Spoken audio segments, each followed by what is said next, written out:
Hi everybody, my name is Maria Vega and my speech is going to be how I believe the show Drive to Survive completely transformed the sport Formula One.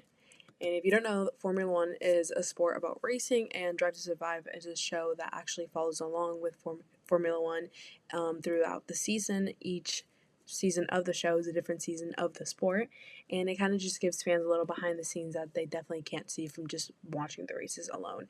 And I sincerely believe that Netflix did not just make a show about Formula One; it actually made the world care about it, and I think it gave it a much bigger global audience not a lot of people would have been able to figure out about the sport if it wasn't for the show.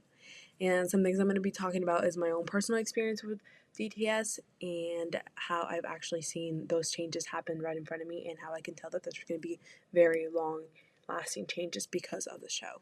So, starting off with my personal connection, I actually found out about Formula One through Drive to Survive. I was just going through stuff on Netflix. I was bored and I decided to watch it, and I was hooked like right away. And since then, I've actually been to two races. I've been to the last two Miami races. I went in 2024 and then this year in 2025. And I can safely say that I saw a very big change in the audience this year. I thought there was a lot more people this year than in 2024, and I can definitely say that I credit that to the show and people caring about it and wanting to see the races. Yeah, and Miami's like a race that a lot of people care about. And so a little bit of impacts in the audience growth. I believe that Drive to Survive actually made the sport very accessible to just fans all over the world. And the New York Times actually found out that 53% of fans actually credit their interest to the sport, to the series, which I thought was very interesting that more than half of people say that. And there was actually a 40% increase in viewership from their season 4 to their season 5, which is huge. And they're only in about probably, I think, season 7, so I think that's really, really good. And I just think that people really like the show because it allows you to see a lot of personality from the drivers. It kind of humanizes them, because especially in just a normal race, you don't see their face, you just see them under a helmet.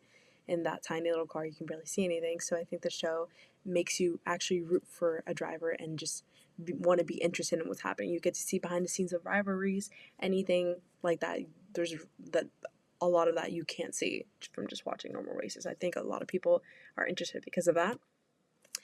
And I think it definitely brought in diversity, like younger and older fans, and just more global fans. It actually helped the U.S. market growth because of the Miami, Austin, and Vegas races being added. Miami has only been there for a few years, and a lot of people really love Miami, just because it's a fun experience to go to. And I think it just has allowed for media coverage to be expanded everywhere, and it made the sport go from a strictly European sport to a very global sport. It just became way more mainstream in the past few years because of this show and a lot of people in the U.S. caring about it. And I think that it permanently changed Formula One for the better, in that it did not just create a show. It created a global community. They're not just fans. It's a community that people really, really care about. And here are my sources. Thank you.